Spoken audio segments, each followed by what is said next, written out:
2022 K리그 개막 특집 투게더 끝. 그것은 또 다른 시작. 2021년 K리그 최후의 경기. 승격의 인생을 건 대전과 K리그1 팀의 자존심을 건 강원의 승강 플레이오프 2차전. 1차전 패배에 이어서 2차전 선제골까지 내주면서 강원은 그야말로 지옥문 앞까지 내몰렸다. 안녕하세요. 저는 K리그 강원FC의 10년차 팬 최예진이라고 합니다. 사실 그때 그 선제골 먹었을 때가 정말 기억에 많이 남아요. 공이 정말 슬로우 모션으로 그게 빨려 들어가는 게 보이니까 거기서 느꼈던 그 아찔한 기분이 진짜 아직도 그게 느껴질 정도로 기억에 많이 남고, 그리고 정확히 10분 후 강릉발 생존 드라마가 시작됐다. 상대의 자책골을 시작으로 5분이 채 안 되는 시간 동안 두 골을 더 몰아넣는 엄청난 집중력을 발휘했고, 강원과 최용수 감독은 그렇게 강등 문턱에서 살아남았다. 두 번째 이런 경험을 해보니까 경험을 해보지 않은 사람은 그 심정을 모를 것 같습니다. 두 번 다시 이런 상황이 좀 오고 싶지 않고 홈팬들 앞에서 우리가 경기를 뒤집었다는 거 너무 우리 선수들이 자랑스럽습니다. 다행히 강릉이 강등을 만나진 않은 것 같습니다. 그로부터 2달하고 일주일 만에 새 시즌 첫 경기를 치르게 되는 강원. 강등 문턱에서 살아남았지만 준비할 시간은 턱없이 부족하다. 11월 카타르 월드컵으로 K리그 개막은 예년보다 많이 당겨진 상태다. 준비된 상태에서 시즌을 스타트하는 팀들은 아마 거의 없을 겁니다. 다들 이런 조그만 이런 애로사항들이 있고, 시즌 초반부터는 아마 쓱 제가 원하는 결과가 안 나올 수도 있습니다. 제가 이전 팀에서도 슬로우 스타트라는 소리를 많이 들었는데 서두르지 않고 하나하나 이제 팀을 좀 만들어 간다는 그런 컨셉으로 접근을 하고 있습니다. 지난해 가을 강원의 특급 소방수로 투입된 최용수 감독이 풀타임 첫 시즌을 맞는다. 과거 서울 감독 시절 인연을 맺은 선수들을 영입했고, 동계훈련을 통해 새 시즌은 감독 교체 효과를 제대로 보여주려 한다. 일단 최용수 감독의 색깔이 어느 정도 나올까가 가장 궁금하고요. 수비는 사실 문제가 없을 것 같은데 최용수 감독 특성상 골이 나오지 않으면 감독도 어쩔 수 없기 때문에 어떻게 골을 만들어내느냐가 가장 궁금하고, 그 축구라는 거는 골을 넣는 경기이기 때문에 뭐 과정이 아주 환상적이고 정말 최고의 그 내용보다는 저는 내용도 중요하지만 결과를 더 정말 중시하기 때문에 정말 우리 좀 지금도 계속 전방 공격수들 그리고 이선 그런 상황이 왔을 때 그냥 과정에 만족하고 그렇게 끝내는 선수들이 좀 많이 보이더라고요. 전 되게 그럴 때는 그냥 넘어가고 싶지 않고 항상 이런 잘못 길들여진 습관 이런 걸 조금 바꿔주기 위해서 좀 공을 좀 많이 들이고 있습니다. 이정엽 선수가 사실 국가대표에 깜짝 발탁돼서 계속해서 신데렐라라는 별명을 가지고 살아왔는데 그 깜짝 발탁된 지도 되게 오래됐거든요. 증명을 해야 되는데 계속해서 조금 아쉬운 모습을 보였고요. 올 시즌에도 뭐 외국인 선수를 영입하더라도 이정엽 선수가 10골 정도를 터뜨리지 않으면 팀이 상당히 어려워질 수 있어요. 이정엽 선수가 살아나면 강원도 살아나고. 골키퍼 유상훈 선수를 뽑고 싶어요. 일단 새로 영입됐을 때 딱 찾아봤을 때 194cm의 굉장히 큰 키를 가지고 있는데 저희 팀에서 계속해서 불안했던 것 자체가 골키퍼 포지션이잖아요. 그런데 일단 큰 키와 좋은 반사신경이 있기 때문에 이제 뒷문의 안정성을 훨씬 더해줄 선수가 아닌가 싶습니다. 강원이 강등의 위기를 뒤로하고 희망에 찬 새 시즌을 준비하고 있다. 미지수는 가능성의 또 다른 이름. 과연 강원과 함께 독수리는 다시 한번 날아오를 수 있을까? 뭐 상위 스플릿에 올라가고 싶은 욕심이고, 또 우리는 젊고 이 성장 가능성이 무궁무진한 친구들이 상당히 많아요. 제가 봤을 때 깜짝 놀랄 정도로 그 친구들도 미래를 보고 또 기회도 줘야 되고 집중력을 가지고 열정을 다하는 모습을 보여드릴 것을 약속드리겠습니다. 감독님이 말씀하시기에는 파이널 A라고 했는데 저는 이 선수들이 그대로 가서 시즌 끝까지 운용이 된다면 ACL까지는 노려볼 수 있다고 생각합니다. 그만큼 저는 최선을 다해서 응원할 거니까 정말로 올해 시즌에는 더 좋은 모습 보여줬으면 좋겠습니다. 강원에 앞서 연수보를 경험한 팀은 바로 서울. 서울은 다시 돌아온 최용수 감독이 물러나고 어수선한 팀 분위기가 계속됐다.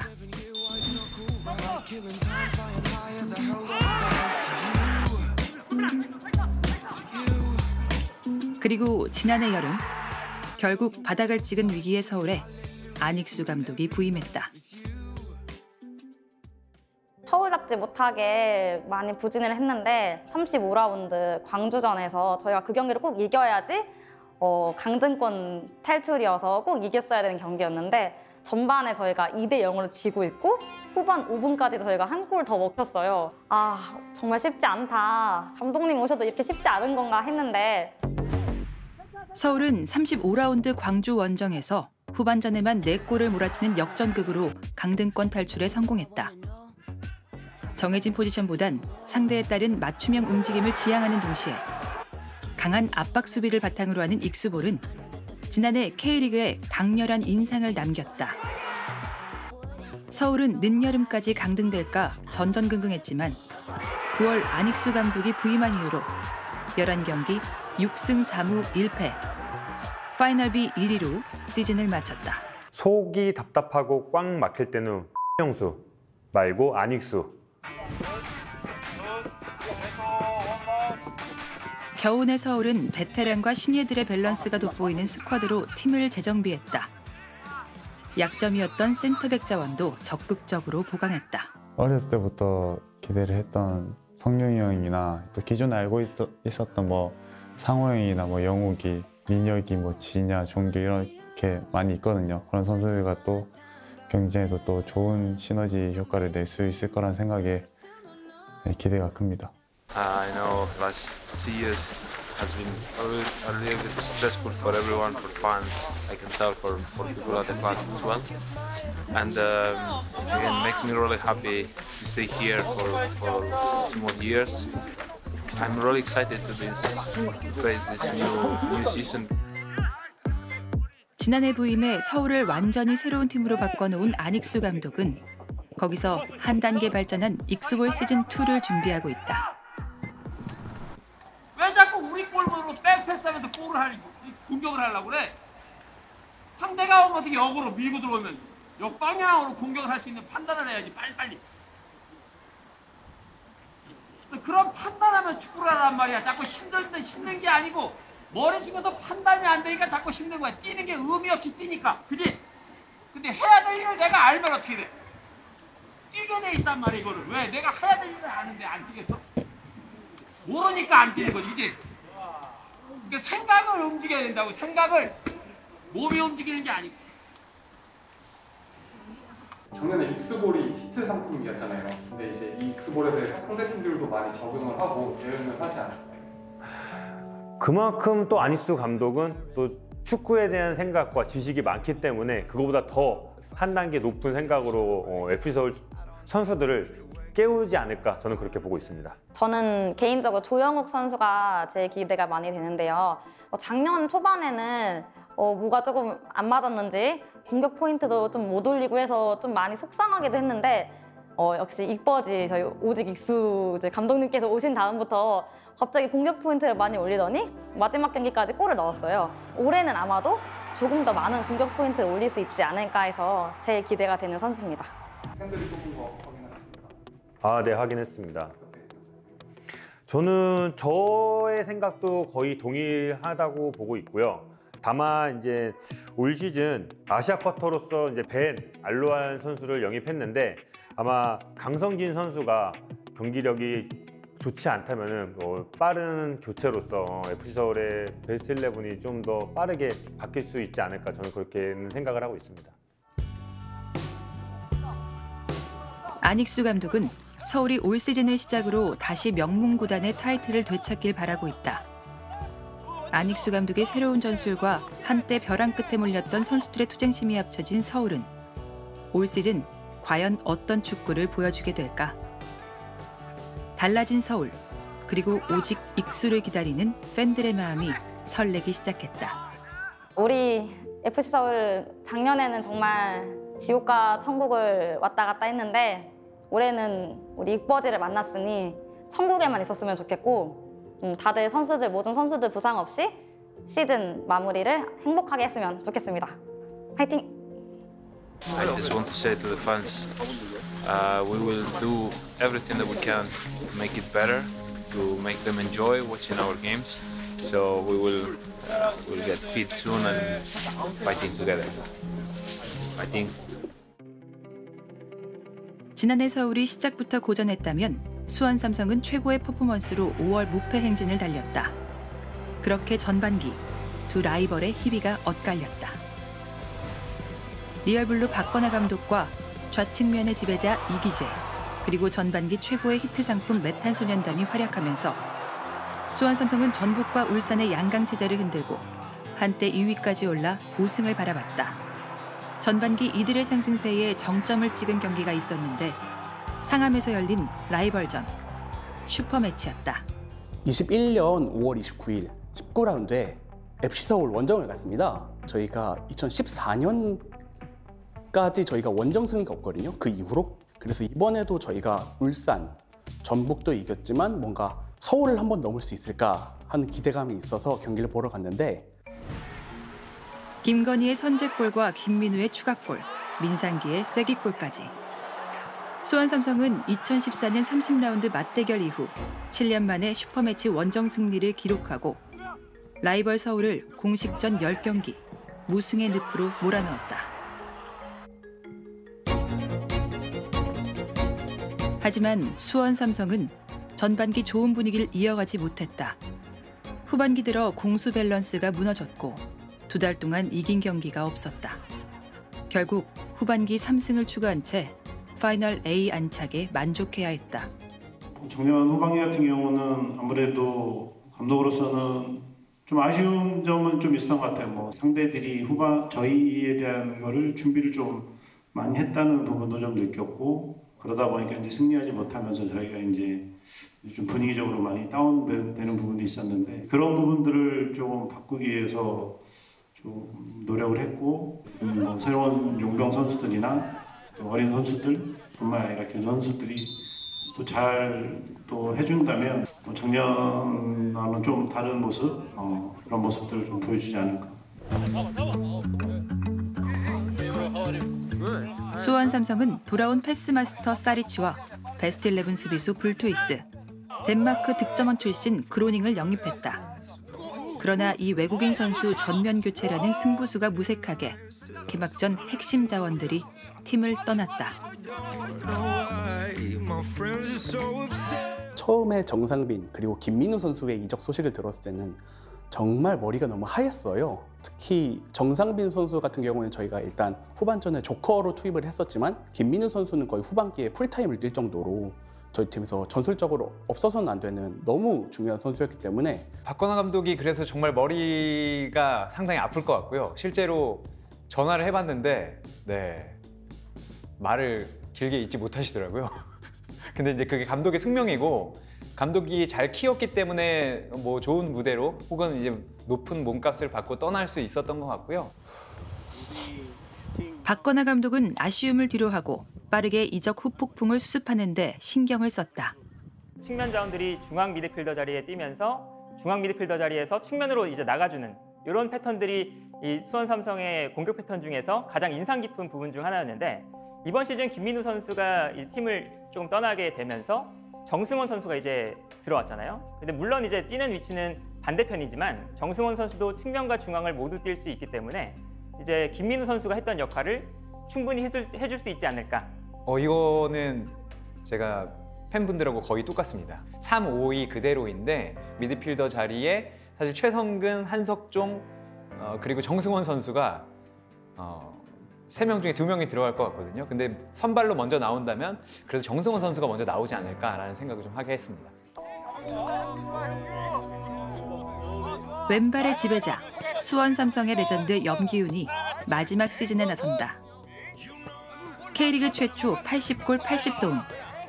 프리킥 최다 득점에 개인 기록 도전을 앞둔 그는 마지막 동계 훈련에서도 베테랑의 역할을 잊지 않았다.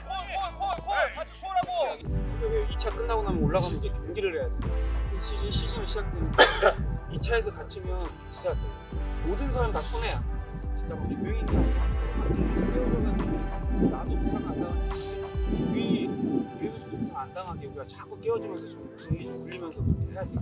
어느 때보다 동기부여가 더 강하고 정말 이 마지막을 정말로 멋지게 끝내고 싶다는 생각이 너무 커서 올해는 정말로 운동하는 그 자체가 지금 저는 너무 즐겁거든요. 지금 뭐 운동 나가는 것도 즐겁고 아무리 힘든 운동을 해도 너무 재밌어요. 지금 상황이 혼자가 아닌 저희 선수들 모두가 저랑 같은 마음을 가지고 정말 즐겁게 마지막을 정말 웃으면서 헤어질 수 있는 그런 해가 됐으면 하는 생각을 지금 가지고 있는 것 같아요.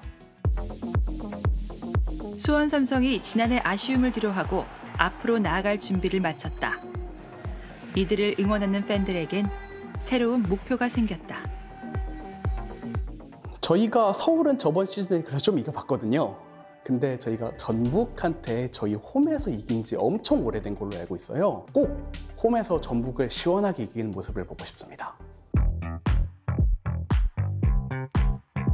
지난해 수원처럼 전반기부터 새로운 모습을 보여준 또 한 팀이 여기 있다. 저희 팀만의 학교 교류 프로그램 이런 의미로 미들스타 리그라는 걸 운영을 해요. 제가 중학교를 인천에서 나오다 보니까 우리 학교를 대표해서 축구를 하는 그런 미들스타 리그에 굉장히 관심을 가질 수밖에 없는데 그때 구단에서 했던 정책 중에 하나가 이 경기장에 직접 관람을 오게 되면 팀에 어느 정도의 베네핏이 있는 그런 게 있어서 학교를 대표해서 구단에 초청을 받아서 구장에 갔던 게 처음이었고 그 계기로 인해서 이 매력적인 팀에 빠지게 되었습니다. 그리고 그 매력적인 팀 덕분에 한 축구 덕후의 인생은 굉장히 쫄깃해진다. 마치 끝이 안 보이는 긴 롤러코스터를 탄 느낌이랄까?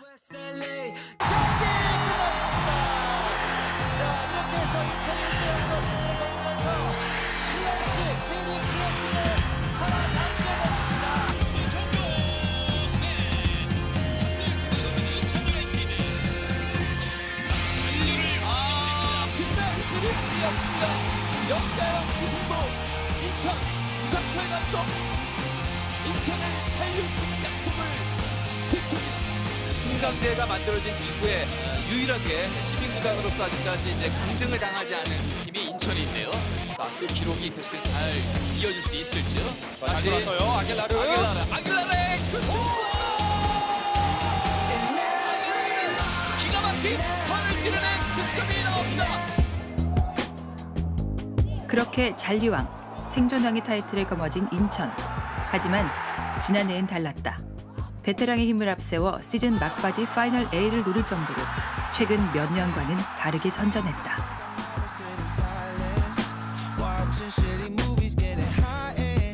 인천은 36라운드 춘천 원정에서 무승부를 기록했다.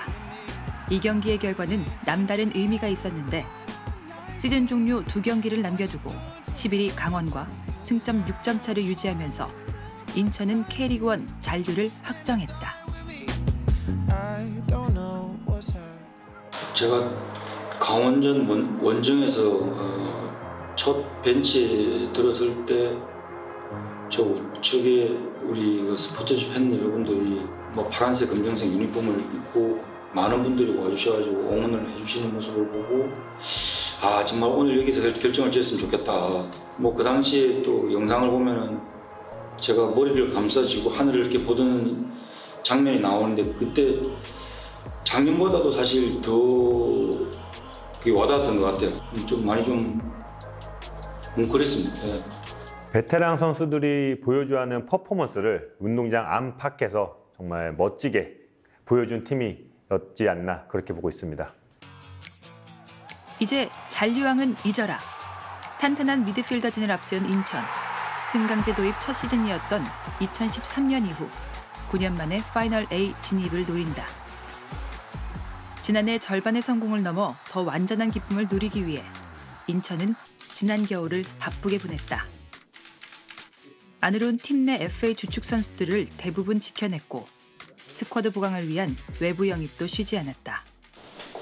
그리고 마침내 지난 설 연휴 인천 팬들에겐 새 선물 같은 소식이 들려왔다. 네, 안녕하세요. 이명주입니다. 감독님께서 또 적극적으로 저를 원해주셨고 또 항상 K리그를 챙겨보다 보면서 워낙에 팬분들이나 또 선수들이 워낙 열정적이고 그런 모습이 제가 인천 유나이티드에서 뛰게 된다면 좋은 모습을 보여줄 수 있을 것 같아서 선택하게 되었습니다. 팀적으로는 상위 10스플릿에 진출해서 아시아 챔피언스 리그에 나갈 수 있도록 하는 것이 저 개인적으로 목표입니다.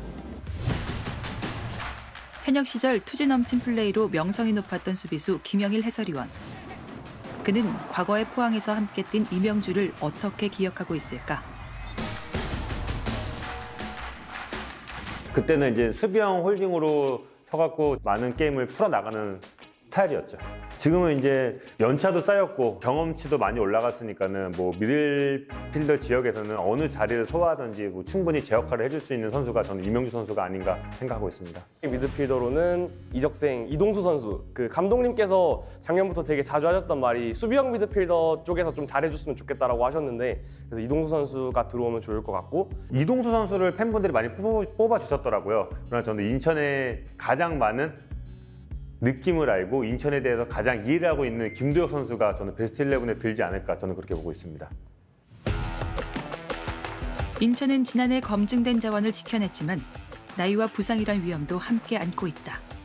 승리에 목마른 파검의 전사들이 그토록 바라던 파이널 A 진입에 성공할 수 있을지 관심을 끌고 있다. 잔류왕 타이틀도 뗐고 하스 왕도 도전을 해봤으니까 이제는 하스를 떠나서 좀 정든 하스를 떠나서 어색하지만 새로운 만남 상위 스플릿으로 나아가면 좋을 것 같고 우리가 또 공항이 가깝게 있으니까 ACL 진출권까지 따서 해외로 나가보는 게 좋지 않을까 생각해. 인천 유나이티드 사랑해. 언제나 널 노래해. 미쳤나봐. 인천과 함께 고군분투하고 있는 시민구단 성남은 최근 2년 연속 10위를 기록했다. 잔류했다고 마냥 좋아할 수만은 없다. 올해부터 10위는 강등 플레이오프에 나간다.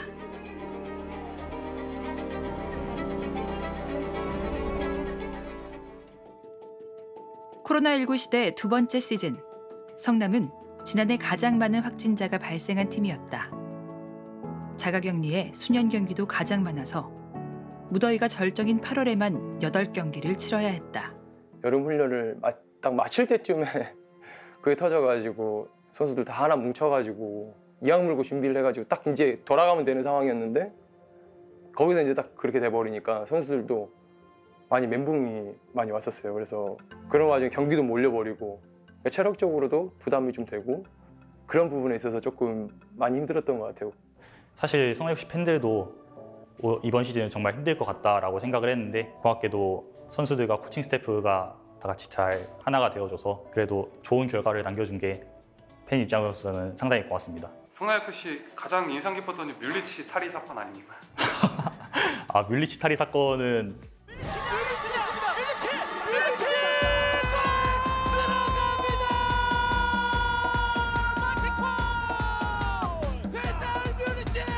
이거는 경고 받아도 된다. 우통 받겠다. 경고 받으면 퇴장이에요. 경고 있어요. 지난해 K리그를 주말 예능으로 둔갑시킨 일명 뮬리치 탈의 사건. 저희도 보면서 많이 당황을 했어요. 왜 거기서 벗었나. 퇴장 당할 때 웃음이 나온 건 저는 처음이에요. 그것도 저희 팀 선수가 저 뭐? 순간적으로 말해도 되나요 방송에서? 죽일까 막 약간 이런 저걸 어떻게 해야 되지 막.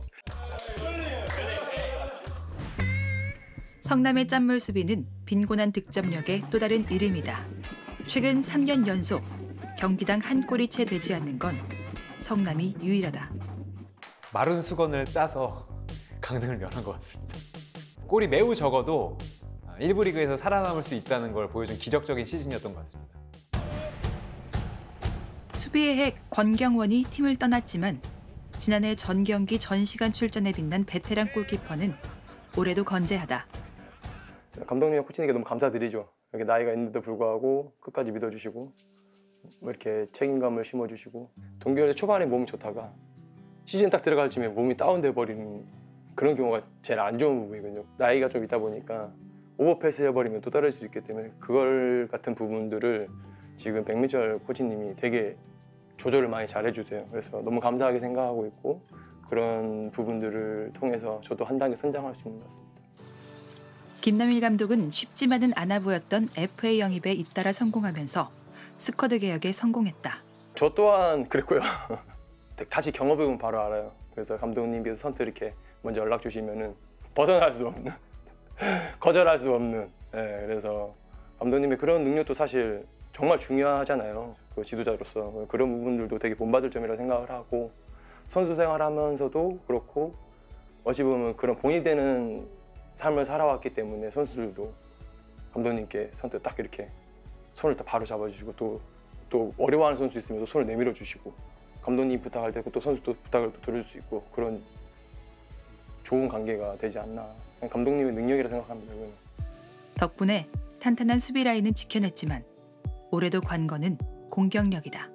밀리치가 그래도 지금처럼 넣어주면 다른 선수들에게 어느 정도 공간도 만들어줄 수 있고 어쨌든 간에 이 공격에 뭔가 이 꽉 막힌 이 아쉬운 부분들 해결해 줄 수 있는데 밀리치가 막히고 시작하면 성남이 답이 없을 것 같은 생각이 좀 듭니다. 왜냐하면 변화도 어느 정도 있고 새로운 짜임새도 만들어야 되는데 일단은 하던 건 잘 돌아가야 성남이 한 시즌 잘 버틸 수 있을 것 같습니다. 2015년에 황의조 선수가 막 터지기 시작하고 그 다음 시즌 엄청 기대를 했었는데 황의조 선수가 집중 견제에 다 막혀서 좋지 못한 성적을 냈던 그런 기억도 있어서 사실 좀 걱정이 되는 부분이기는 하지만 또 밀리치 선수가 그런 거를 훨씬 상회하는 피지컬을 갖고 있다고 생각을 하거든요.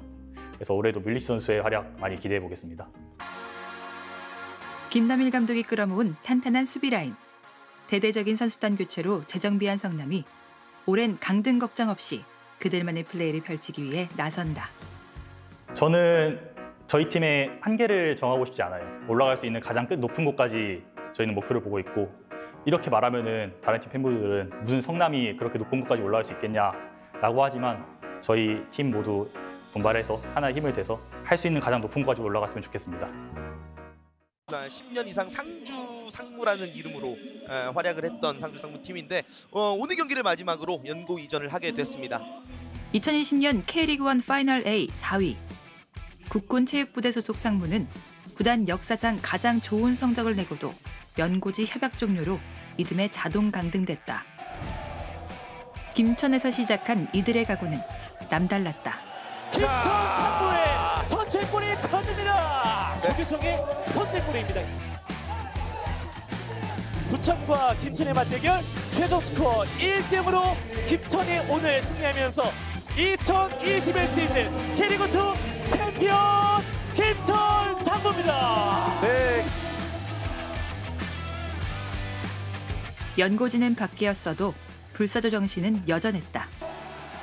지난해 시즌 종료를 2경기 남겨두고 K리그2 우승을 확정지은 상무는 2013년, 2015년에 이어 세 번째로 강등 한 시즌 만에 K리그1에 복귀하는 저력을 보여줬다.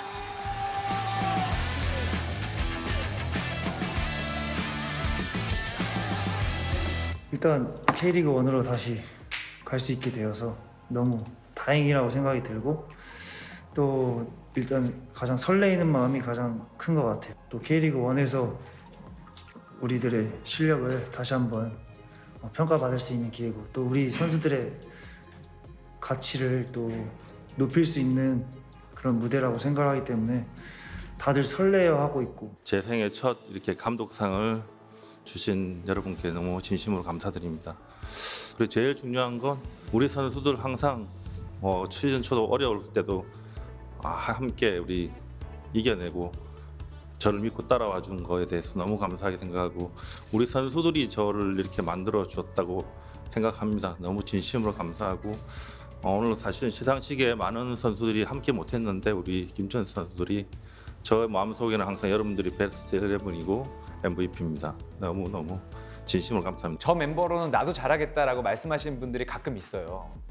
그렇게 생각될 수도 있다고 생각하는데 다만 김태환 감독이 결과적으로 뽑은 선수가 아니라 포지션 배분을 해서 뽑을 수 있는 상황이 아니거든요. 근데 그런 상황에서 몇 시즌 동안 이렇게 좋은 성적을 거둘 수 있다는 거는 김태형 감독의 능력이 되게 대단하다는 얘기가 되고요. 김천은 지난 1월 23세 이하를 포함한 국가대표팀에 리그에서 가장 많은 10명의 선수를 보냈다. K리그2 우승을 이끈 스쿼드가 건재하고 정상급 선수들이 입대하면서 레알 김천이라고 불릴 만큼 화려한 라인업을 갖췄다. 이전 연고지에서 기록한 최고 성적을 넘어서 이제 더 높은 곳을 바라볼 만하다. 정말 김천 상무는 올 시즌은 더욱더 강한 호화 군단이 됐습니다. 정말 타 팀들은 정말 긴장을 해야 될 것 같고 김천 상무 선수들은 전역할 때까지 아무런 생각을 할 필요가 없어요. 그 운동장에서 본인들의 역할을 충분히 잘 해주고 나서 전역 후에도 본인들이 더 빛을 발할 수 있는 곳이기 때문에 김천 걱정은 김천을 걱정하는 게 아니라 김천을 만나게 될 팀들이 좀 해야 될 것 같고 올 시즌도 정말 조금 어마무시한 선수들이 왔거든요. 권창훈 선수가 들어오고 뭐 김지현 선수가 들어오고 이영재 선수가 들어왔기 때문에 오히려 저는 김천보다는 김천을 만나게 될 팀들이 언제 만나느냐 어떻게 결과를 내느냐에 따라서 리그 판도가 많이 바뀔 수도 있다고 생각하고 있습니다.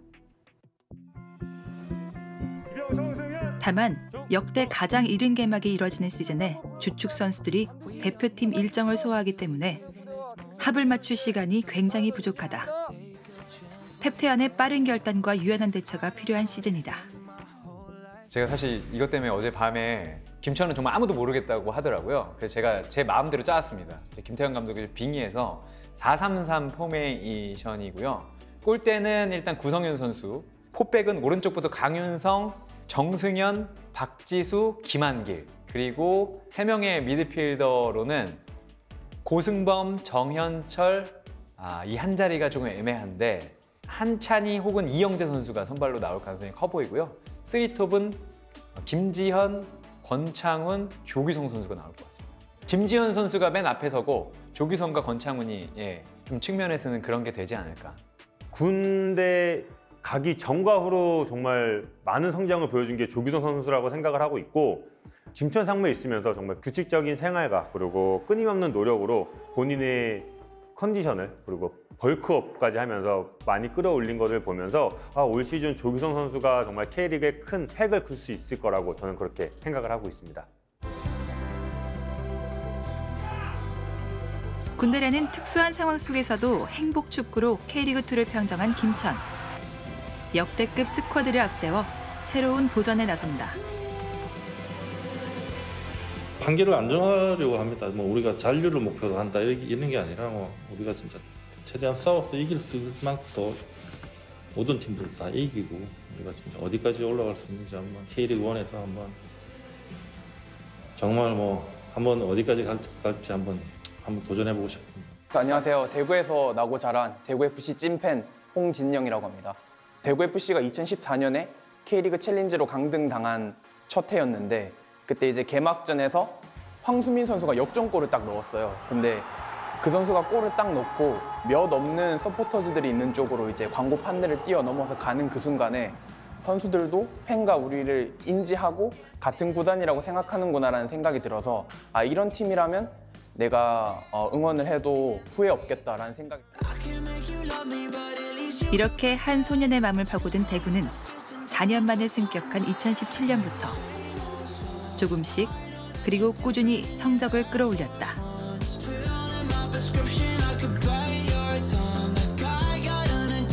지난해 대구는 9라운드까지 1승에 그칠 만큼 시즌 초반 고전했다. 하지만 부상에서 돌아온 세징야와 에드가가 시너지를 내기 시작하자 상황이 달라졌다. 대구는 10라운드부터 22라운드까지 석 달 반 동안 6연승을 포함해 창단 최다 11경기 연속 무패 행진을 달렸다. 최종 순위는 3위. 대구의 역대 최고 성적이었다.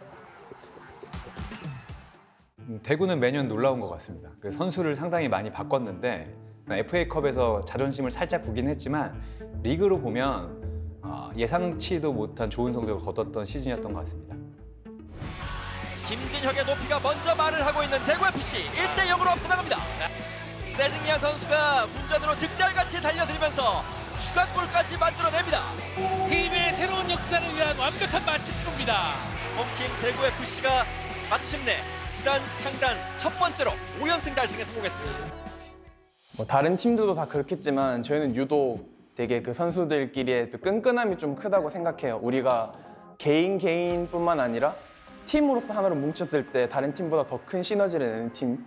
그래서 저희가 뭐 전북이나 울산처럼 뎁스가 두꺼운 팀을 만나도 절대 상대 팀이 저희를 만만하게 보지 못하고 저희도 또한 만만하게 져주지 않는 그런 팀이 되지 않았나 생각해요.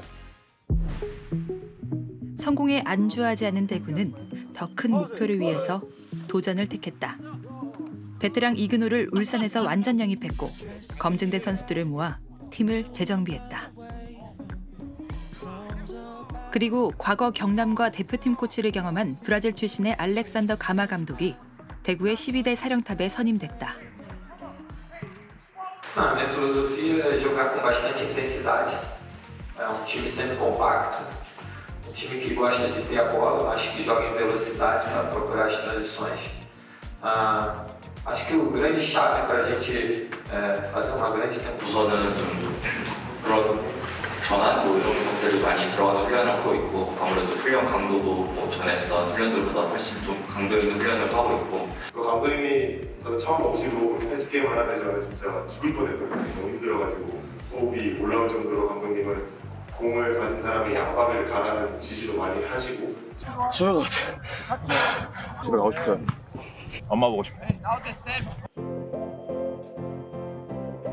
가마 감독은 어떤 외국인 감독보다 한국과 K리그를 잘 알고 있다. 태국에서의 우승 경험을 바탕으로 팀을 이끄는 방법을 알고 있는 그는 이제 선택과 집중을 통해 리그와 FA컵, 아시아 챔피언스 리그를 동시에 운영해 나가야 한다. 골키퍼는 이번 새로운 오승훈 선수가 골키퍼 장갑을 낄 것 같고 수비는 김우석, 홍정훈, 정태욱 선수가 3백을 할 것 같고 그 위에 홍철, 라마스, U21호 이진용, 이태희 선수가 미들필더진을 꾸릴 것 같고요. 그 앞에 세징야 선수가 있고 최전방 투톱으로는 김진혁 선수랑 에드가 선수가 설 것으로 생각합니다. 팬분이 뽑아주신 거가 거의 맞다고 보고요. 저도 그렇게 생각하는데 한 자리 정도 바꾸자면 3백에서 김우석 선수가 아니라 박병현 선수가 먼저 나올 가능성이 있지 않나. 사실 대구는 조금 뻔하다면 뻔하거든요. 스쿼드도 베스트 11을 그리기가 너무 쉽고 다른 팀들도 대구의 게임 플랜이 어느 정도이라는 거는 다 알고 있을 거예요. 근데 홍철 선수는 그 왼발로 그 차이를 만들어낼 수 있는 선수잖아요. 이 선수가 들어와서 어떤 식으로 팀에 기여를 하느냐에 따라서 팀 성적이 많이 달라질 수도 있다고 생각합니다. K리그 다크호스로 시작해 대팍만의 응원 문화. 그리고 마스코트 리카를 앞세워 K리그의 히트 상품이 된 대구. 이제 남은 목표는 오로지 우승이다. 대구는 항상 잘했으니까 가능하지 않을까 싶은데 다만 그 에드가 선수도 그렇고 세징야 선수도 그렇고 한 살씩 더 먹었잖아요. 체력 관리를 지난 시즌보다는 좀 더 잘해줘야 될 것 같아요. 홍철과 이태희 이제 새로운 그 양쪽 윙백들이 얼마나 효율적으로 경기를 해줄 수 있게 만드느냐가 중요할 것 같습니다. 무조건 우승. 대구가 올 시즌 창단 20주년을 맞이하는 굉장히 의미 깊은 해거든요. 그동안 저의 역사에 있어서 많은 물음표들이 붙었다고 생각을 해요. 올 시즌의 마지막에는 K리그 우승이라고 쓰고 느낌표 세게 한번 콱 찍어봤으면 좋겠습니다. 대구와 함께 지난해 역대 최고 순위를 기록한 또 한 팀은 바로 수원FC. 2016년 이후 5년 만에 수원FC가 K리그1에 돌아왔다. 수원FC는 5년 만에 성사된 수원 더비에서 상대를 압도하는 시즌을 보냈고 지난해 챔피언 전북의 승리를 헌납하지 않은 유일한 팀이었다. 부산에서 태어나고 서울에서 자랐지만 응원한 팀은 수원FC인 이동은이라고 합니다. 3라운드 수원 더비를 한번 직관을 갈 기회가 생겼는데 상대 수원 삼성과의 경기를 하면서 좀 선수들이 밀리지 않고 달려드는 모습이 되게 좋았어요, 저는. 말씀하셨던 수원 더비 올해도 좋은 성적 가능할까요? 네, 자신 있습니다. 지난해 수원FC는 대규모 투자로 스쿼드를 전면 교체했다. 개막전 선발 11명 중에 무려 8명이 새로 영입된 선수로 꾸려졌다. 일단 뭐 저희들이 시즌 초반에는 조금 조직적으로 어려울 거라는 예상은 했었는데 이제 시즌 초반에 승리하지 못하는 경기가 길어지다 보니까 조금 힘든 과정이 있었고 5월쯤 들었으면서 저희들이 뭐 시스템도 4백에서 3백으로 바꾸고 특히 투톱을 쓰면서 저희들이 조금 팀적으로 더 안정이 되고 좋은 경기를 할 수 있었다고 생각하고 있습니다. 좀 놀랐고요. 이렇게 판을 갈아엎고도 잘할 수 있었다는 게, 그것도 승격팀이 그렇게 잘할 수 있었다는 게 상당히 놀라운 시즌이었던 것 같습니다.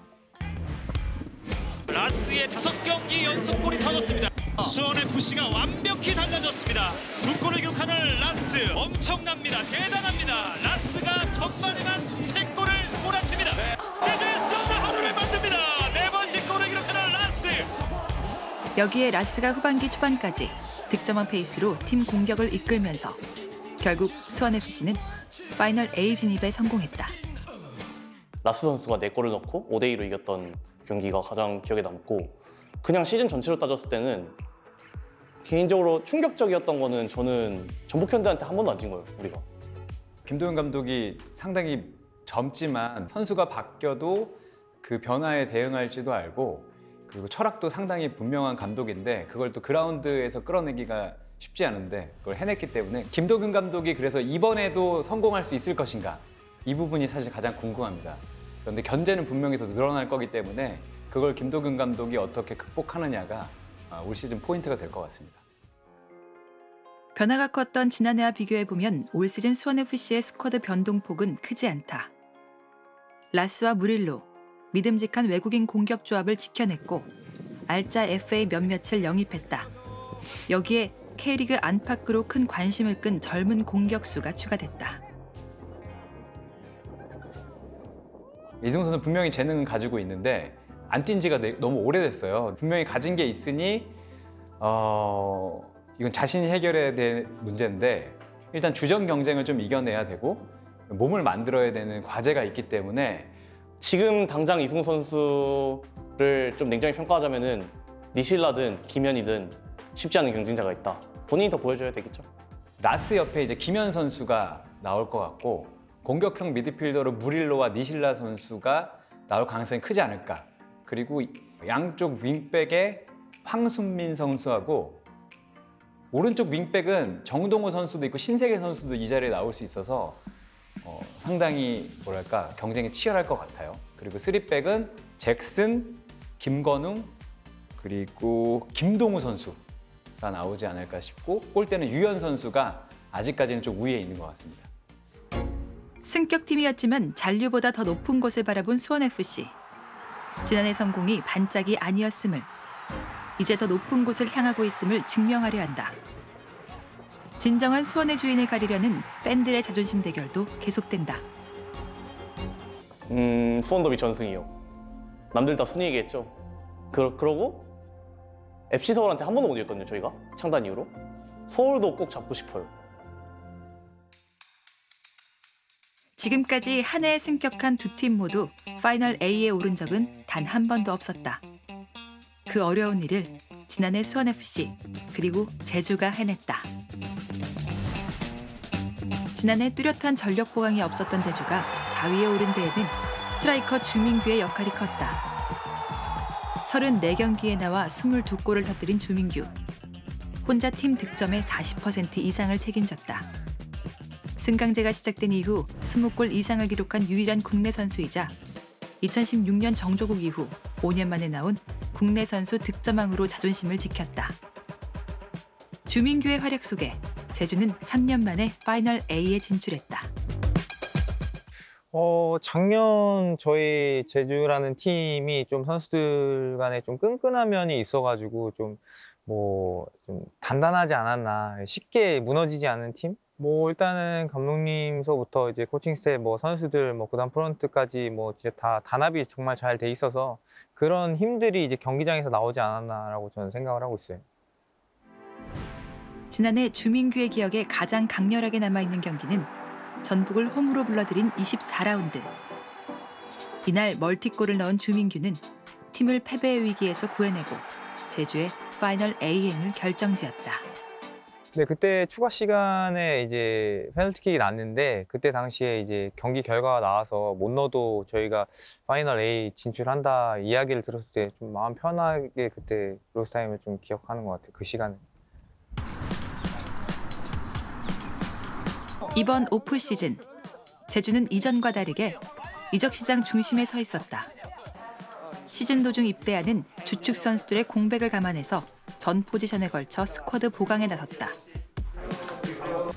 지난 시즌에 일부러 올라왔고 일부에서 어느 정도의 저희들도 경쟁력을 갖췄고 또 올 시즌에 저희는 구단의 적극적인 지원하에 좋은 선수를 많이 영입을 해서 지금 하고 있는 이 동계 훈련을 어느 정도 하느냐에 따라서 저희 순위도 계속해서 올라갈 수 있다고 생각하거든요. 또 제주한테 가진 장점을 잘 활용을 한다면 전북, 울산 그 양강 구도를 저희가 들어갈 수 있는 그런 부분들을 만들어서 올 시즌에 팬분들에게 좋은 경기를 선사해야 되지 않을까 이렇게 생각하고 지금 준비를 하고 있습니다. 뭐 일단 좋은 선수들도 대거 영입이 됐고 또 올해에 좋은 선수들이 영입된 만큼 좀 기대가 좀 큰 건 사실이고 또 아직 2주라는 시간이 남아있기 때문에 좀 더 발을 맞춘다고 하면 올해는 정말 좋은 성적을 거두지 않을까 좀 기대감이 큰 시즌인 것 같아요. 제주는 지난 시즌도 정말 짜임새 있는 경기력으로 후반기 때 정말 좋은 축구를 보여주었는데 올 시즌 더욱 강한 스쿼드를 짜임새 있게 만들었기 때문에 저는 올 시즌 제주도 강력한 우승 후보 중에 한 팀이라고 생각을 합니다. 제주가 우승에 도전하기 위해서는 지난해 득점왕 주민규가 건재해야 한다. 주민규의 득점력을 더욱 높여줄 최고의 패스 마스터가 제주로 돌아왔다. 제가 좋은 기억들이 많은 곳이라 다시 돌아오고 싶었습니다. 제주 유나이티드에서 구단 리포터, 귤포터를 맡고 있는 지다혜라고 합니다. 반갑습니다. 어릴 때부터 윤빛가람 선수를 굉장히 좋아했습니다. 그래서 윤빛가람 선수뿐만 아니라 다른 제주 선수들을 보면서 이제 제주 경기를 챙겨보는 팬이 됐는데 그 이후에 제주 귤포터로 일을 시작하면서 성공한 덕후가 됐다고 말씀을 드릴 수 있을 것 같습니다. 네, 안녕하세요. 윤빛가람 선수입니다. 다시 돌아오게 돼서 되게 기쁘게 생각을 하고 있고요. 많이들 또 기대하시는 만큼 또 좋은 모습 보여드릴 수 있도록 열심히 노력하겠습니다. 일단은 윤빛가람 선수의 패스는 이제 1대1 찬스나 이제 뭐 찬스를 확률적으로 좀 많이 만들어주기 때문에 공격수 입장에서는 아마 윤빛가람 선수를 아마 다 좋아하지 않을까 생각하고 있어서 저도 좀 올해는 좀 많이 찬스가 날 것 같아서 기대가 많이 되고 있습니다. 제가 움직임 했을 때 그 움직임을 읽고 거기다 패스를 넣어줄 수 있는 선수가 윤빛가람 선수라고 생각해서 네, 좋은 찬스가 많이 날 것 같다고 생각합니다. 그렇다면 혹시 네. 몇 골 넣고 싶다 이런 목표치도 있나요? 실제적으로? 일단 작년에 22골을 넣었으니까 좀 올해는 좀 발전한 모습을 보여야 되지 않을까라는 생각에 23골 생각하고 있습니다. 네. 충성호 선수가 22세 카드로 들어오긴 했으나 이제 경기가 잘 안 풀릴 때는 새로 영입한 스웨덴의 조나탄 링 선수가 투입될 확률이 저는 높다고 보고 있고 그렇게 되면은 조나탄 링 선수도 왼발잡이라고 들었는데 제루 선수와 겹치는 포메이션이거든요. 제루 선수가 오른쪽으로 넘어가고 조나탄 링 선수를 좀 더 본인이 잘할 수 있는 포메이션에 놓고서 양쪽을 좀 흔들어 주지 않을까 저는 그렇게 보고 있습니다. 적극적인 선수 영입으로 더욱 강해진 스쿼드. 여기에 지난해 축적한 자신감이 제주를 더욱 강하게 만들고 있다. 제주가 전북과 울산의 양강 체제를 흔들 강력한 대항마가 될 수 있을지 팬들의 관심이 집중되고 있다. 우리 팀의 목표는 당연히 우승과 ACL 진출인데요.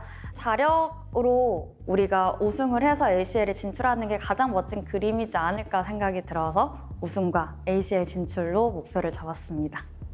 저희는 우승이라고 생각하고 있고 또 선수들도 그렇고 감독님도 그렇고 일단 우승을 목표로 이제 달려가야 좀 그 문턱을 가지 않을까라는 생각에 저희 제주 유나이티드 많이 기대해 주시면 감사하겠습니다. 사랑합니다.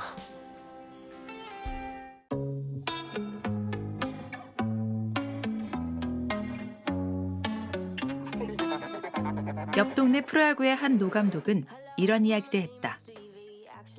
동열이도 없고 종범이도 없고. 강제마법사 김기동 감독에겐 더는 민규도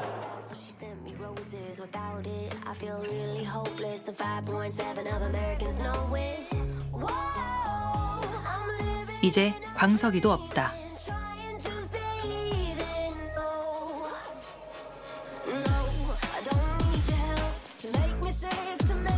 네, 안녕하세요. 26년의 인생 중에서 16년을 포항과 함께하고 있는 서울 토박이 포항팬 이서원이라고 합니다. 송민교 선수 이적한 게 가장 컸었는데요.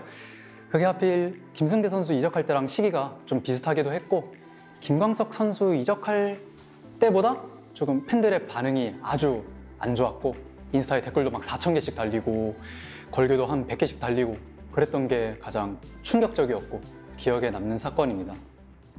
이제 몸과 마음이 다 아팠을 것 같은 한 해였다고 생각합니다. 수혈이 안 되면 지혈이라도 잘 해줘야 되는데 지금 포항의 상황으로서는 지금 이 모든 게 안 되고 있다고 생각을 하고 있고요. 언제 어디서든 선수들이 지쳐 쓰러져도 이해가 되는 팀이 되지 않을까 저는 그렇게 보고 있습니다. 선수들이 계속해서 빠져나갔지만 보강은 제대로 이뤄지지 않았다. 포항은 김기동 감독의 지도력과 선수들의 투혼으로 버텨냈고 다리에 힘이 풀려. 다리에 힘이 풀려 이 새끼들아. 아유 힘들어 진짜. 고맙다. 땡큐 guys. 아시아 챔피언스 리그 준우승으로 명가의 저력을 보여줬다. 전북 이기다, 전북 뉴스다 약간 이런 말들이 있잖아요. 저희 방송하면서 하는 말 그대로 써도 될지 모르겠지만 우리가 선수를 주잖아요? 그러면 전북이 우리 위성구단 아닌가? 가능할까요, 이거? 어떻게 보면 전력 누수라고도 볼 수가 있는데 선수들이 잘 돼서 저는 같다고 봐요. 우리 선수들이 우리 팀에서 잘 성장을 해서 좋은 대우를 받고 좋은 팀으로 갔기 때문에 저는 축하해 줄 일이라고 저는 생각이 들고요. 또 선수들이 떠난 자리에 새로운 선수들이 나와서 상엽이 같이 좋은 활약을 해줄지 올해도 새로운 선수들이 좋은 활약을 해줄 거라고 그렇게 기대를 하고 있습니다. 포항은 지난해 얇은 스쿼드로 50경기를 소화하는 강행군을 펼쳤다. 그리고 새 시즌 개막식에는 역대 가장 빠르게 돌아가고 있다. 준비할 시간이 부족하다고 느끼는 건 모든 감독이 가질 수밖에 없는 고민이다. 맞습니다. 우리가 예전 같으면 연습 경기도 많이 잡고 토요일, 수요일 90분 경기를 예전엔 경기를 뛰었었는데 부상에 대한 우려 때문에 기초 공사가 조금은 덜 된 느낌을 가지고 지금 준비를 하고 있거든요. 그러다 보니까 좀 연습 경기나 이런 것들이 조금은 예전보다는 부족할 수 있고 그래서 전술적으로 맞춰가는 시간들이 사실은 예전보다 조금 부족한 건 사실이라고 볼 수 있습니다. 포항은 겨울 이적 시장에서 가장 많은 선수를 떠나보냈고 보내야 했다. 반대로 굵직한 영입은 없었지만 심상민, 허용준 등 김천에서 복귀한 자원들과 발빠른 공격수 정재희, 후반기 입대할 강현무의 공백을 메울 골키퍼 윤평국의 기대를 걸고 있다.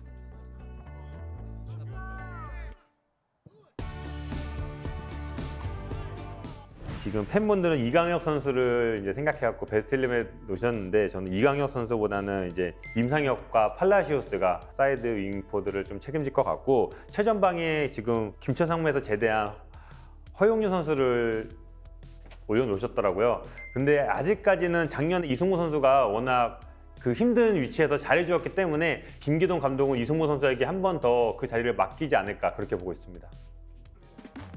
스틸레드와 클럽하우스 정비 관계로 6라운드까지 원정 경기를 치러야 하는 포항. 이 초반 고비를 잘 넘기는 것이 무엇보다 중요하다. 결코 지고 싶지 않은 디펜딩 챔피언과 필생의 라이벌. 올 시즌 포항의 승부욕을 더욱 자극하는 건 누굴까?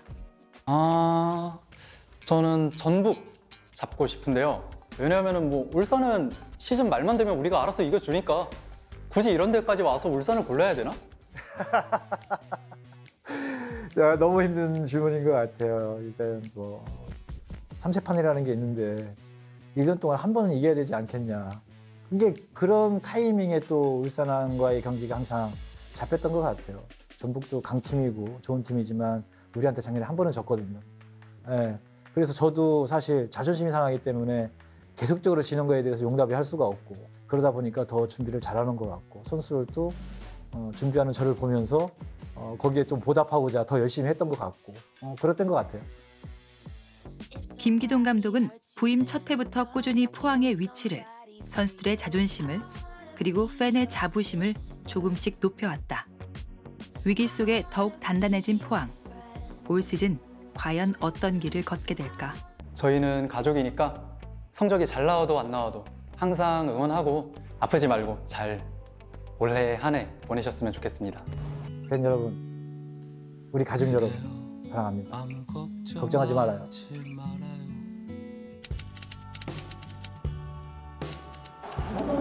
김민수가 스론 이후에 차마 굴러가는 공을 바라보지 못했습니다.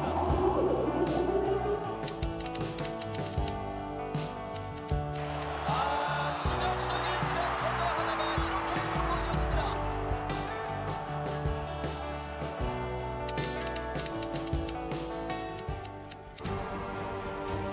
2019-2020 2년 연속 마지막에 우승을 놓친 울산. 레전드 홍명보 감독을 선임해 중책을 맡겼다. 모든 걸 바꾸자고. 나도 바꿀 테니까 여러분도 바꿔. 강력한 스쿼드와 위닝 멘탈리티를 장착한 울산은 전반기 2패만을 기록하면서 내달리기 시작했다. 지난 2019년 5월 10일 그러니까 한 2년 정도 됐습니다. 울산이 전국의 승리를 거둔 이후에 아직까지 2년 정도 지금 승리를 거두지 못하고 있는 울산인데요. 자, 뒷공원 쪽으로 이동준 살아있어요. 이동준이 갑니다. 이동준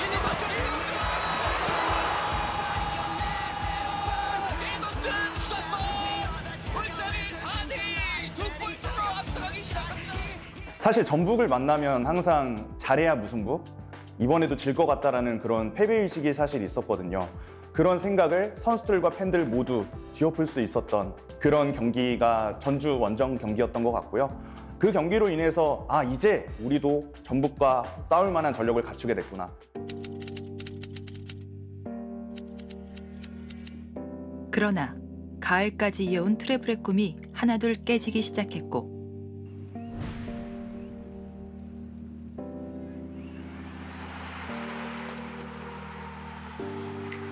결국 울산은 무관으로 시즌을 마무리했다. 푸른 파도는 전주성 앞에서 멈췄습니다.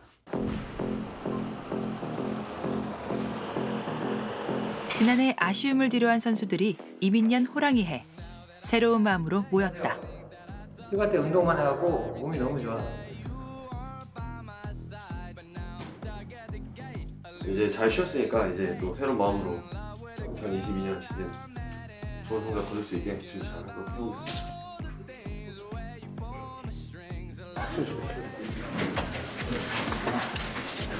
경기훈련은 처음이라서 기대가 많이 됩니다.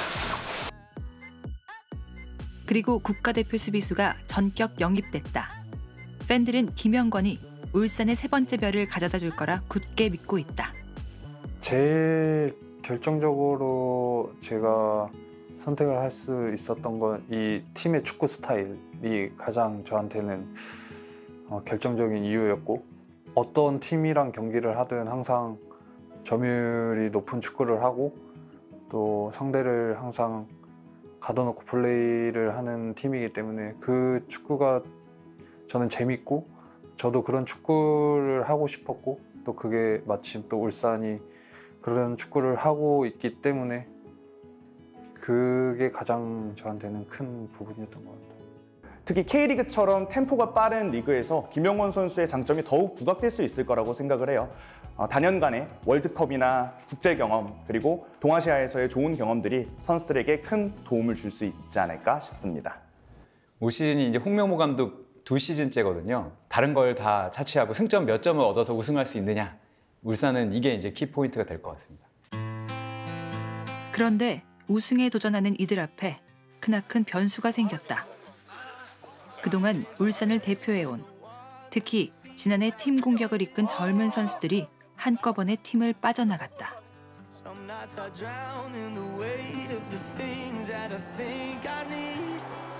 국가대표 미드필더 이동경과 이동준, 그리고 후반기 김천에서 복귀한 최전방 공격수 오세훈까지 이들이 지난해 합작한 공격 포인트는 전체 팀 득점의 절반에 달한다.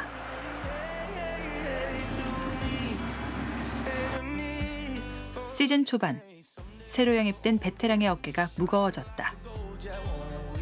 그래서 이제 앞으로 울산 현대를 위해서 뛰게 될 텐데 저도 빨리 적응하고 최선을 다해서 올 시즌에 꼭 울산 현대가 원하고자 하는 그런 큰 목표를 달성할 수 있도록 최선을 다하겠습니다. 사실 박지용 선수가 뭐 38개를 경기를 90분을 풀타임 소화하면서 뛸 수는 없는 상황이고 조절하면서 자신이 필요할 때 자신이 가진 걸 다 보여주면 되는 선수인데 그런 걸 조절하면서 나올 수 있는 팀? 그게 필요한 팀은 울산이 아니었을까라고 생각은 했습니다. 미안해요, 조용히 형. 많이 뛰어야 될 것 같아요, 올해. 2022년 이민년 검은 호랑이해. 울산 호랑이들이 그토록 원하는 세 번째 우승에 다시 도전한다. 파도가 끝나는 곳에 다시 우승을 향한 바람이 불어오고 있다.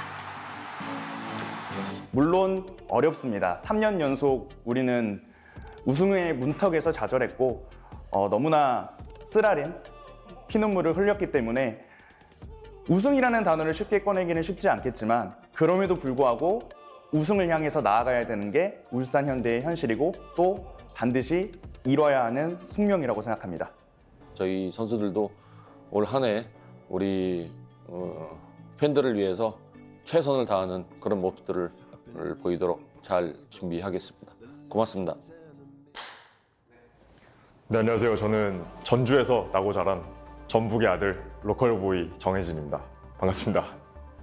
그 전에 있었던 울산과의 경기들에서는 잡기 힘들 수도 있겠다 뭐 그런 생각을 했었는데 그 경기만큼은 뭔가 이길 수 있겠다라는 생각이 들었던 것 같아요. 나란히 19승 10무 5패, 승점 67점. 사실상의 우승 결정전이나 다름이 없었던 전북과 울산의 35라운드 경기. 후반 추가 시간도 다 끝나가던 그때 일이 벌어졌다.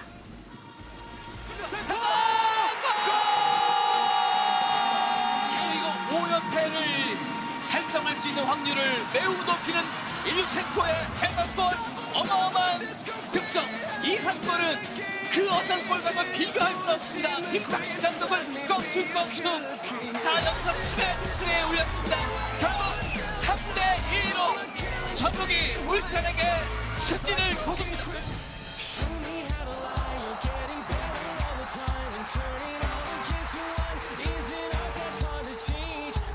구단 역사상 처음으로 초보 감독을 내세운 지난해.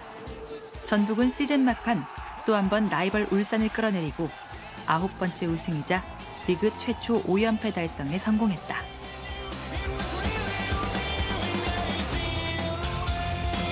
신인 감독에게 정말 크나큰 시련을 줄 수 있는 시즌이었으나 저는 경험 많은 선수들이 잘 이겨낸 시즌이 아니었나 그렇게 보고 있습니다.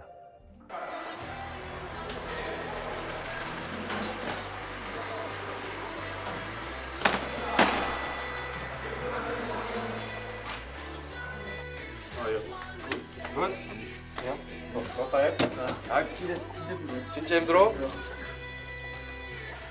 세진, 괜찮아, 파이팅. 와, 지오반 스타일. 지오반.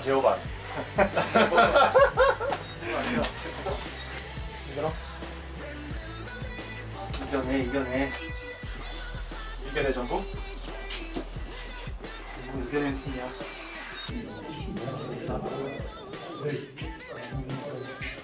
전북은 외국인 3인방을 포함해 우승 스쿼드를 대부분 유지했다. 여기에 20대 멀티 자원들을 영입해 우승과 세대 교체, 두 마리 토끼를 모두 잡으려 한다. 좀 항상 남달랐던 것 같아요. 학생 때도 항상 전북 경기만 챙겨보면서 꿈을 키워왔었고 그런 팀에 제가 이렇게 올 수 있게 된 게 너무 영광으로 생각을 하고 있고요. 저 사실 초등학교 시절에 꿈을 키웠을 때는 김삼식 감독님께서는 현역으로 뛰고 계셨을 때거든요. 또 그 포지션이다 보니까 뭔가 항상 존경해왔었고. 감독님 해결사 오셨습니다. 해결사 왔는데요. 순간만 멈추면 되죠? 웰컴 투 정국이다. 저희 팀이 항상 좀 베테랑 선수의 선수들 위주로 저희가 꾸려진 팀이었는데 이용, 최철순 뭐 이런 선수들과 지금 또 젊은 선수들인 뭐 예를 들어 송민규 선수 그리고 백승호 이런 선수들이 모두 좋은 실력을 가지고 있는 선수라고 생각해서 좀 시너지 효과가 날 것 같습니다.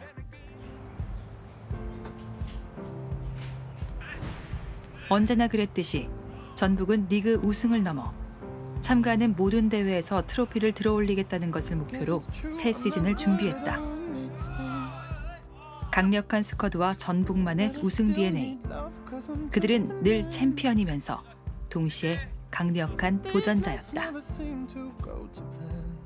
제가 봤을 때는 4-2-3-1 중앙에 저는 백승호 선수와 박진원 선수를 투브런치 형태로 놓으면서 좀 중원을 좀 더 단단하게 만들지 않을까 저는 그렇게 보고 있습니다. 팬분들은 쿠니모토와 백승호 선수를 이제 2선 자원에서 올려놨는데 저는 거기에 김보경 선수가 위치해갖고 좀 게임을 많이 풀어줄 것 같고 양쪽 사이드에 저는 송민규와 황교안 선수가 경기를 들어가지 않을까 저는 그렇게 보고 있습니다. 전북은 이연화가 가능한 팀이기 때문에 만약에 주중 주말로 게임이 이어진다 그러면은 정말 11명의 선수가 딱 바뀌어서 나올 수 있는 팀이기도 하죠. 네. 언제나 결과는 우승이었지만 그 과정이 항상 쉽지만은 않았다. 우승으로 가는 길은 매번 바뀌어 있었고 갈수록 험난했다. 그리고 올해는 경쟁자들의 몸집이 더욱 커졌다. 역대급 전력 보강에 성공한 제주와 국가대표 신병이 가세해 진정한 우승 후보로 거듭난 레알 김천. 그리고 지난 3년간 거세게 몰아친 울산의 높은 파도가 전북의 앞을 막아설 준비를 마쳤다. K리그 공공의 적 전북. 이들의 목표는 오직 하나. 뭐 이번 시즌에 다른 팀들도 되게 보강을 잘해서 좀 경계가 되긴 하지만 그래도 별 10개 달아야죠.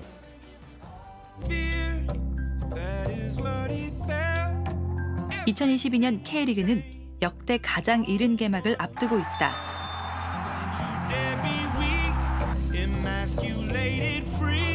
코로나의 위협은 여전하고 상상을 뛰어넘는 강행군이 기다리고 있지만 그라운드 안팎에서 우리가 함께라면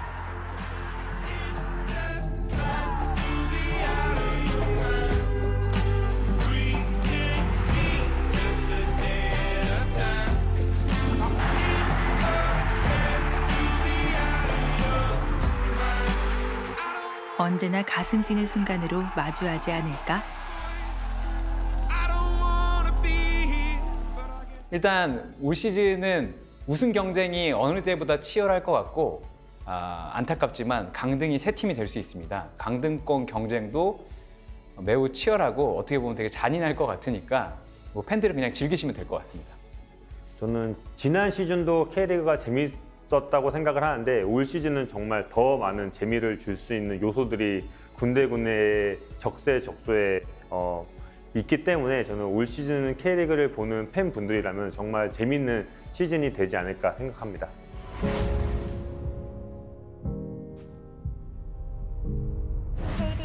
K리그야. K리그야. K리그야. K리그야. K리그야. K리그야. K리그야. 안녕 K리그야. K리그가 나이가 저보다 많으니까 형이라고 해도 되죠?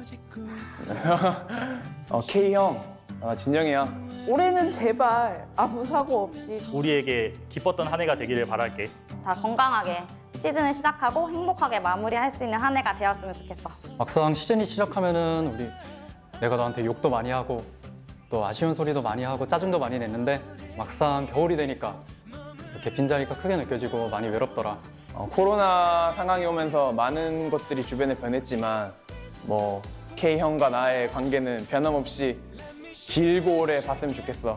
올해는 조금 더 건강하고 맨 얼굴로 만날 수 있도록 노력해보자. 항상 좀 이리 치이고 저리 치이고 외로운 길을 좀 걸어온 것 같은데 너가 지금처럼 열심히 하고 멋있는 모습 보여준다면 더 많은 사람들이 너의 진가를 알아볼 거라고 생각을 해. 매 주말 내가 살아있음을 느끼게 해줘서 너무 고마워. 내가 가지 않더라도 항상 TV든 컴퓨터든 핸드폰이든 너를 보고 있다는 걸 알아줬으면 좋겠고 돈은 내가 쓸 테니까 5년만 열심히 준비해놔라. 언제든지 달려갈 준비는 돼 있으니까. 사랑하고. 나랑 영원히 함께해줘. 안녕. 감사합니다. 네.